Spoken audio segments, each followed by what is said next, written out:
अगर आप भी लेना चाहते हैं देश दुनिया की तमाम जानकारी तो आज ही सब्सक्राइब करें हमारे चैनल को। साथ ही नीचे दिए बेल आइकन को जरूर दबाएं ताकि हर अपडेट आप तक पहुंच सके।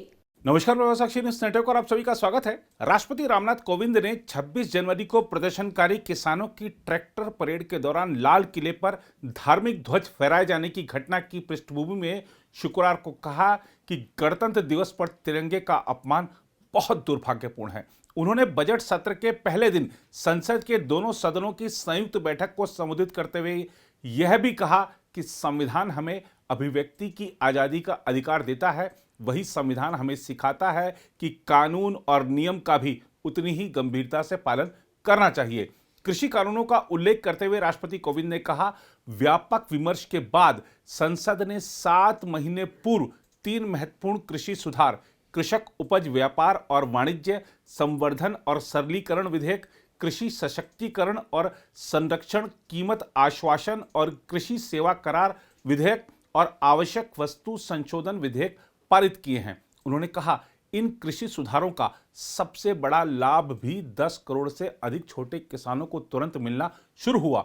छोटे किसानों को होने वाले इन लाभों को समझते हुए ही अनेक राजनीतिक दलों ने समय समय पर इन सुधारों को अपना भरपूर समर्थन दिया था।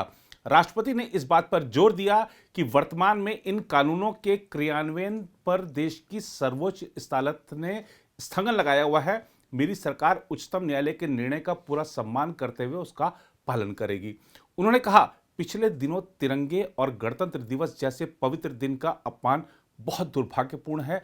जो संविधान हमें अभिव्यक्ति की आज़ादी का अधिकार देता है, वही संविधान हमें सिखाता है कि कानून और नियम का भी उतनी ही गंभीरता से पालन करना चाहिए। राष्ट्रपति कोविंद ने कहा, मेरी सरकार यह स्पष्ट करना चाहती है कि 3 नए कृषि कानून बनने से पहले पुरानी व्यवस्थाओं के तहत जो अधिकार थे तथा जो सुविधाएं थीं, उनमें कहीं कोई कमी नहीं की गई है, बल्कि इन कृषि सुधारों के जरिए सरकार ने किसानों को नई सुविधाएं उपलब्ध कराने के साथ साथ नए अधिकार भी दिए हैं। उन्होंने यह भी बताया कि कृषि को और लाभकारी बनाने के लिए मेरी सरकार आधुनिक कृषि इंफ्रास्ट्रक्चर पर भी विशेष ध्यान दे रही है। इसके लिए 1 लाख करोड़ रुपए के एग्रीकल्चर इंफ्रास्ट्रक्चर फंड की शुरुआत की गई है। कोरोना वायरस महामारी से निपटने में केंद्र सरकार के प्रयासों की सराहना करते हुए राष्ट्रपति कोविंद ने कहा कि सरकार के समय पर लिए गए सटीक फैसलों से लाखों देशवासियों का जीवन बचा है। उन्होंने यह भी कहा कि कोरोना काल में बनी वैश्विक परिस्थितियों ने हमें याद दिलाया है कि आत्मनिर्भर भारत का निर्माण क्यों इतना महत्वपूर्ण है।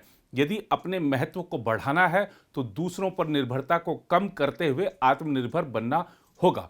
राष्ट्रपति ने कोरोना वायरस संक्रमण के कारण पूर्व राष्ट्रपति प्रणब मुखर्जी और 6 संसद सदस्यों के निधन पर दुख जताया और श्रद्धांजलि अर्पित की।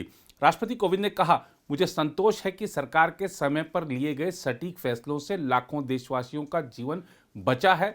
आज देश में कोरोना के नए मरीजों की संख्या भी तेजी से घट रही है और जो संक्रमण से ठीक हो चुके हैं उनकी संख्या भी बहुत अधिक है। उन्होंने इस बात पर जोर दिया, यदि अपने महत्व को बढ़ाना है तो दूसरों पर निर्भरता को कम करते हुए आत्मनिर्भर बनना होगा। कोविंद ने कहा, हमारे लिए गर्व की बात है कि आज भारत दुनिया का सबसे बड़ा टीकाकरण अभियान चला रहा है। इस अभियान के दोनों टीके भारत में ही निर्मित हैं। संकट के इस समय में भारत ने मानवता के प्रति अपने दायित्व का निर्वहन करते हुए अनेक देशों को कोरोना वैक्सीन की लाखों खुराक भी उपलब्ध कराई है। कोविंद ने कहा, महामारी के दौर में अर्थव्यवस्था को संभालने के लिए रिकॉर्ड आर्थिक पैकेज की घोषणा के साथ ही मेरी सरकार ने इस बात का भी ध्यान रखा कि किसी गरीब को भूखा नहीं रहना पड़े। उन्होंने कहा कि प्रधानमंत्री गरीब कल्याण योजना के माध्यम से 8 महीनों तक 80 करोड़ लोगों को 5 किलो प्रति माह अतिरिक्त अनाज निःशुल्क सुनिश्चित किया गया। राष्ट्रपति कोविंद ने कहा कि सरकार ने प्रवासी श्रमिकों, कामगारों और अपने घर से दूर रहने वाले लोगों की भी चिंता की।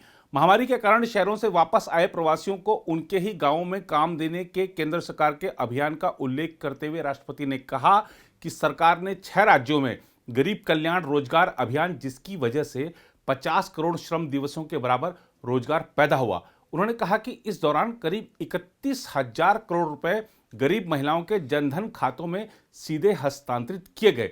इस दौरान देश भर में उज्ज्वला योजना की लाभार्थी गरीब महिलाओं को 14 करोड़ से अधिक मुफ्त गैस सिलेंडर भी मिले। राष्ट्रपति ने कहा कि सरकार देश के हितों की रक्षा के लिए पूरी तरह कटिबद्ध है और सतर्क भी है।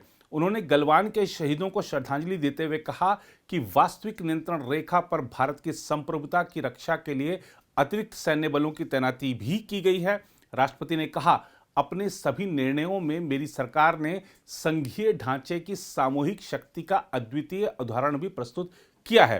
केंद्र और राज्य सरकारों के बीच इस समन्वय ने लोकतंत्र को मजबूत बनाया है और संविधान की प्रतिष्ठा को सशक्त किया है। राष्ट्रपति ने कहा कि चुनौती कितनी भी बड़ी हो, हम रुकेंगे नहीं, भारत रुकेगा नहीं। राष्ट्रपति ने दुनिया को एक बड़ा संकेत देते हुए कहा कि जब भी भारत एकजुट हुआ है, उसने असंभव लक्ष्यों को भी हासिल किया है। अभिभाषण के दौरान प्रधानमंत्री नरेंद्र मोदी तथा उनके मंत्रिमंडल के विभिन्न सदस्य, जेडीयू और बीजू जनता दल के सदस्य भी मौजूद थे।